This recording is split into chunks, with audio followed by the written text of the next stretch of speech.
함께 말씀을 나누는 가운데 우리 주님의 은혜가 여러분 가운데 충만하게 임하길 간절히 소망합니다. 아멘. 여러분은 어떤 여러분만의 고정관념이나 선입견 혹은 인식의 한계 때문에 곤란했던 적은 없으십니까? 제가 얼마 전에 그런 일이 있었거든요. 지난 수요일 날 이제 여러분께서 간식 포장하는 것도 잘 도와주시고 응원해 주시고 기도해 주신 덕에 인천중앙교회하고 행사를 잘 마쳤어요. 이제 건반을 잘 연주해 주시는 분이 계셨어요. 근데 그분이 이제 처음 오셔서 건반을 어떤 걸 연주해야 되는지 이렇게 물으시는 거예요. 그래서 저는 그분이 그 교회 전도사님이겠거니 해서 이거 연주하시면 됩니다. 그리고 가볍게 얘기를 했는데 이제 목사님은 그분이 이제 교회 집사님인가 하셨대요. 근데 나중에 알고 보니까 담임 목사님 사모님이시더라고요. 그러니까 저희도 어쨌든 목사님이 반주하고 계시는데 왜 그 생각을 못했나 모르겠어요. 그러니까 전에 뵌 적이 있는데 얼굴이 익지 않아서 그랬던 듯합니다. 제가 만약에 거기서 실수라도 혹시 이상한 말을 했더라면 아찔하더라고요. 한 번은 그런 경우도 있습니다. 지방에 선배 목사님이 계시는데 이분이 이제 경남 출신이신가 봐요. 사투리를 이제 쓰시는데 모임 후에 식사 자리에서 어색하니까 제가 말을 한답시고 처음 목회를 어디서 시작하셨냐고 여쭸어요. 근데 이분이 지금 교회입니다 그러시는 거예요. 인천 서구 연희동에서 목회하고 계시는 분이거든요.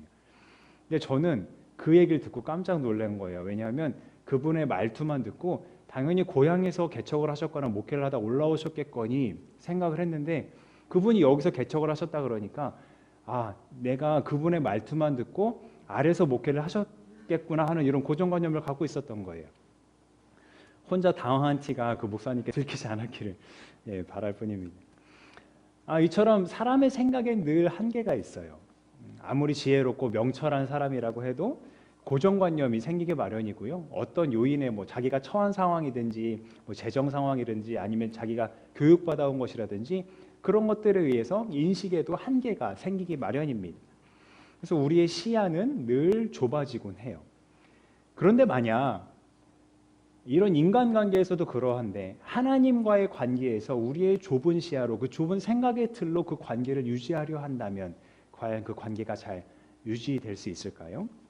하나님이 하시는 일들을 보지 못하고 내 이 좁은 시야로만 도대체 하나님이 어디 계십니까? 하나님이 무슨 일을 하고 계십니까? 묻는 상황이 벌어질 수도 있어요. 그리고 이걸 오늘 성경의 표현대로 이야기하자면 영적으로 눈이 먼 상태처럼 될 수도 있습니다.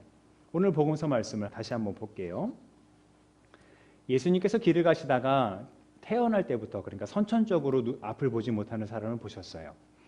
예수님과 함께 길을 가던 제자들이 예수님께 묻는 거예요. 선생님, 이 사람 누구의 죄 때문에 이렇게 된 겁니까? 이 사람의 죄 때문입니까? 아니면 부모의 죄 때문입니까? 그 당시에 심각한 병이나 장애는 죄 때문이라고, 죄 때문에 그렇게 된 거라는 인식이 있었기 때문이에요. 그러나 예수님은 이 사람이 앞을 보지 못하는 게 이 장애를 갖고 있는 게 죄 때문이 아니라 하나님께서 하시는 일들을 그에게서 드러내시기 위함이다 말씀하셨어요. 이 말씀을 하시고서 이제 침을 뱉어서 진흙을 개어서 그 사람의 눈에 바르세요. 그런 다음에 실로암이라는 연못에 가서 씻으라고 보내십니다. 그 사람이 정말 이 진흙을 씻어냈더니 어떤 일이 벌어졌나요? 앞을 보게 되었어요. 눈을 뜨게 되었어요. 그 사람이 얼마나 놀랐을까요? 근데 그 사람도 그 사람이지만 주변 사람들이 더 놀랐어요. 아니 여기서 구걸하던 시각장애인인데 그러니까 또 어떤 사람들은 아니야 비슷하게 생긴 사람이야 막 설왕설래합니다. 그때 그 사람이 내가 바로 그 사람이요 라고 대답을 하죠. 도대체 어떻게 눈을 뜨게 되었습니까? 물을 때 그 사람이 하는 말이 예수라는 사람이 진흙을 개어 내 눈에 바르고 나더러 실로암 가서 씻으라고 했는데 그래서 정말 씻었더니 보게 되었다 얘기합니다. 이 기적 같은 이야기에 발끈한 사람들이 있었어요. 바로 바리새파 사람들입니다. 예수님께서 이 사람의 눈을 뜨게 하신 날이 하필이면 안식일이었다는 게 그 사람들에게 문제가 되었어요. 모세의 율법에 따라서 안식일에는 일을 하면 안 되는데 이 침을 뱉고 진흙을 개고 눈에 바르는 이게 노동에 들어갔던 거예요. 일이었던 거예요. 일을 했으니 안식일 규정을 어겼다고 노발대발하는 겁니다. 눈을 뜨게 한 그 일이 안식일에 이루어졌으니 이 죄가 되는 거예요. 그러나 사실 이 율법 자체에 문제가 있었다기보다 율법을 붙잡고 있으면서도 하나님의 일을 보지 못하는 그 바리새파 사람들의 다친 마음이 사실은 문제였던 거죠. 그래서 눈을 뜨게 한 그 일이 아무리 놀라운 기적이라 할지라도 안식일을 어긴 죄인에게 하나님께서 그런 능력을 주셨을 리 없다 하면서 기적 자체를 부인하는 상황이 벌어집니다. 결국 그 눈을 뜬 사람의 부모까지 불러서 정말 이 사람이 나면서부터 앞을 보지 못했던 사람이냐 확인하기에 이르러요. 그러니까 연극을 하고 있다고 생각한 거죠. 좀 속된 말로 짜고 치는 고스톱 아닌가 그렇게 생각을 한 거예요. 그러니까 안식일 규정의 확고한 그러나 한계를 가진 그 인식 때문에 기적을 기적으로 보지 못하는 답답함을 보이고 있습니다. 그러다가 이제 이 바리새파 사람들이 또 망신을 당하기도 하는데요. 이 눈을 뜬 사람에게 당신이 도대체 어떻게 눈을 뜨게 되었냐 자꾸 물으니까 이 사람이 작심한 듯이 얘기해요.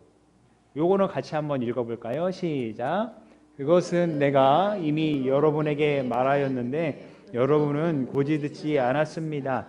그러면서 어찌하여 다시 들으려고 합니까? 여러분도 그분의 제자가 되려고 합니까? 또 이어서 말합니다.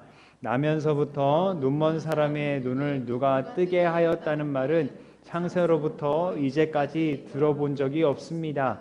그가 하나님께로부터 오신 분이 아니라면 아무 일도 하지 못하였을 것입니다. 자, 이처럼 인식의 한계를 지적당하자 이 바리새파 사람들이 화를 참지 못하고 그만 이 눈뜬 사람을 내쫓아 버립니다. 바리새파 사람들에게 내쫓아졌다는 얘기를 듣고 예수님께서 그 사람을 찾아가세요. 자신을 고쳐주신 예수님을 만나자 이 사람이 그 발 아래 엎드려 주님 내가 믿겠습니다 고백을 합니다. 자, 흥미로운 건 이 사람이 처음부터 예수님을 잘 알지는 않았다는 거예요. 사람들이 누가 당신을 고쳐줬습니까? 물어봤을 때 뭐라고 대답했나요? 예수라는 사람이 나를 고쳐줬습니다 그랬거든요. 그런데 이제 이 바리새파 사람들과 얘기를 하면서 점점 인식이 바뀌어가는 거예요.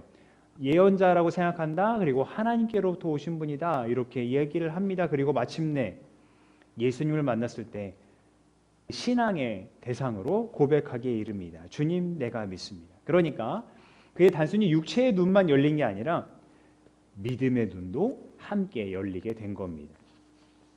이에 예수님께서 말씀하시는데요. 이 말씀도 같이 읽어보죠. 시작.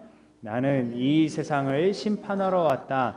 못 보는 사람은 보게 하고 보는 사람은 못 보게 하려는 것이다. 너희가 눈이 먼 사람들이라면 도리어 죄가 없을 것이다. 그러나 너희가 지금 본다고 말하니 너희의 죄가 그대로 남아있다. 아멘. 참 모순적인 일입니다. 눈이 보이지 않던 사람은 예수님을 보게 되었지만 멀쩡한 눈을 뜨고 앞을 보던 사람은 예수님을 보지 못하고 있으니 말입니다. 아까도 말씀드렸다시피 바리새파 사람들은 율법에 정통한 사람들입니다. 그리고 율법에 따라 안식일 규정을 목숨과 같이 지키는 사람들이었습니다. 그래서 안식일 규정을 어긴다는 건 그들에게 절대로 용납할 수 없는 일이었습니다. 그렇기에 나면서부터 앞을 보지 못하는 그 사람이 눈을 뜨게 되었는데도 그것을 놀라워하고 함께 기뻐하고 하나님께 영광을 돌리기는커녕 그런 기적을 일으키신 예수님을 죄인이라고 몰아서기에 바빴습니다. 결국 그들이 이 육체의 눈을 뜨고 있었지만 자신들의 그 좁은 시야에 갇혀서 정작 하나님이 이 아들 예수 그리스도를 통하여서 무엇을 하고 계시는지 제대로 보지 못하고 그 뜻도 깨닫지 못하고 있었던 겁니다. 그리고 그들의 그런 인식의 한계는 구원자를 거부함으로써 그들 스스로 죄를 부르는 그런 상황에 이르게 됩니다. 이것은 이미 요한복음 1장과 3장에 이른 말씀인데요. 오늘 우리가 본 말씀에서도 예수님께서 나는 세상의 빛이다 말씀하셨거든요. 그런데 사람들은 그 빛을 받아들이지 않았어요. 오히려 자신들의 어둠이 드러날까 봐 그 빛을 거부했습니다. 그래서 요한복음 3장 18절부터 20절에 이렇게 말씀하고 있어요. 아들을 믿는 사람은 심판을 받지 않는다. 그러나 믿지 않는 사람은 이미 심판을 받았다. 그것은 하나님의 독생자 이름을 믿지 않았기 때문이다. 심판을 받았다고 하는 것은 빛이 세상에 들어왔지만 사람들이 자기 행위가 악함으로 빛보다 어둠을 더 좋아하였다는 뜻이다. 악한 일을 저지르는 사람은 누구나 빛을 미워하며 빛으로 나오지 않는다. 그것은 자기의 행위가 드러날까 보아 두려워하기 때문이다. 그리고 끝내 자기의 행위를 들키지 않으려고, 그것을 드러내지 않으려고 빛으로 오신 예수님을 십자가에 죽게 합니다. 예수님께서 십자가에서 죽으실 때 예수님을 못마땅하게 여기던 자들은 그것을 당연하게 생각했을 거예요. 저 사람이 하나님의 저주를 받아 죽게 되었다, 죽어 마땅하다 생각했을 거예요. 저가 그렇게 사람들을 몰고 다니며 여러 일을 하더니 결국 아무것도 이루지 못했구나, 실패했구나 생각했을 거예요. 어둠이 빛을 이기는 것만 같았을 거예요. 그러나 예수님은 나면서부터 눈먼 자, 빛이 없는 자에게 빛을 주신 분이 아닙니까? 세상의 빛으로 오신 분이 아닙니까? 빛을 창조하시고 스스로 빛이 되시는 분 아닙니까? 어둠이 그를 붙잡아 두지 못했어요. 끝내 죽음을 이기고 살아나셔서 세상을 비추는 빛, 우리를 비추는 빛이 되어 주셨습니다. 그래서 에베소서 말씀에서는 우리를 구원하신 그 주님의 빛으로 나아오라고, 빛의 자녀답게 살라고 이렇게 권면합니다. 같이 읽어보죠. 시작. 여러분이 전에는 어둠이었으나 지금은 주님 안에서 빛입니다. 빛의 자녀답게 사십시오. 여러분은 열매 없는 어둠의 일에 끼어들지 말고 오히려 그것을 폭로하십시오. 아멘. 열매 없는 어둠의 일이 무엇인가? 이렇게 얘기해요. 음행, 온갖 더러운 행위, 탐욕, 입에도 올리지 말라고 하고요. 더러운 말, 어리석은 말, 상스러운 농담도 빛의 자녀에게는 어울리지 않는답니다. 특별히 음행과 행실이 더러운 것과 탐욕은 우상 숭배와 같다고 합니다. 그러니까 언뜻 보기에는 바리새파 사람들이 예수님을 믿지 못하고 그 기적을 폄하한 것과 또 에베소서 말씀에서 지적한 이것들, 이 부적절한 태도들이 뭐 크게 상관없어 보이는 것처럼 생각하실 수 있어요. 근데 이 두 그룹에서 공통적으로 발견할 수 있는 특징이 있어요. 뭐냐 하면 하나님의 뜻을 온전히 따르지 않는 불순종이 있었다는 거예요. 말씀도 같이 읽어보죠. 시작. 여러분은 아무에게도 헛된 말로 넘어가지 마십시오. 이런 일 때문에 하나님의 진노가 순종하지 않는 사람들에게 내리는 것입니다. 아멘. 그러지 않길 바라지만 때때로 우리도 인간인지라 우리의 시선이 어느 한 곳에 고정되고 또 한계를 갖게 돼서 우리와 함께 계시는 주님을 보지 못할 때도 있습니다. 그래서 주님께서 우리를 위해 일하고 계시는 것을 보지 못할 때도 있습니다. 함께 하심을 보지 못하고 또 그가 일하심을 보지 못하고 있으니까 그저 내 제한된 생각에 옳은 대로 살아가려 할 때도 있습니다. 그래서 내가 보기에 옳은 대로, 내 기준에 옳은 대로 그렇게 살고자 하는 어둠의 속성이 어느샌가 나의 삶을 지배하려 할 때가 있다는 거죠. 혹 내 삶에, 우리 주변의 삶에 그렇게 어둠이 끼치고 있을 것 같을 때 우리는 이렇게 선포할 수 있습니다. 같이 힘차게 읽어보죠. 시작. 잠자는 사람아 일어나라. 죽은 사람 가운데서 일어서라. 그리스도께서 너를 환히 비추어 주실 것이다. 아멘. 여러분, 오늘 복음서 말씀을 통해서 본 것은 나면서부터 눈먼 사람이 예수님을 만나 눈을 뜨게 되고 결국 그분을 믿는 사람이 되었다는 것이고요. 반대로 눈을 뜨고 있다 하던 사람들이 예수님을 보지 못하는 그런 모습을 보았어요. 그러면 이제 우리 스스로에게 물어야 할 시간입니다. 우리는 어떤 사람입니까? 우리는 눈을 뜨고 보고 있는 사람입니까? 아니면 눈을 뜨고 있다고 하면서도 보지 못하고 있는 사람입니까? 이 사순절 기간에 우리를 위해 기꺼이 십자가를 지신 그 예수님의 사랑을 보게 해달라고 간구합시다.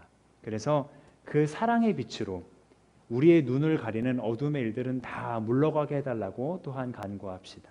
그로 인해 예수 그리스도의 빛 가운데로 걸어가며 하나님께 영광 돌리는 우리의 삶이 되게 해달라고 함께 간구하며 실제로 그런 삶을 살아가는 우리 모두가 되기를 간절히 소망합니다. 아멘. 기도하겠습니다.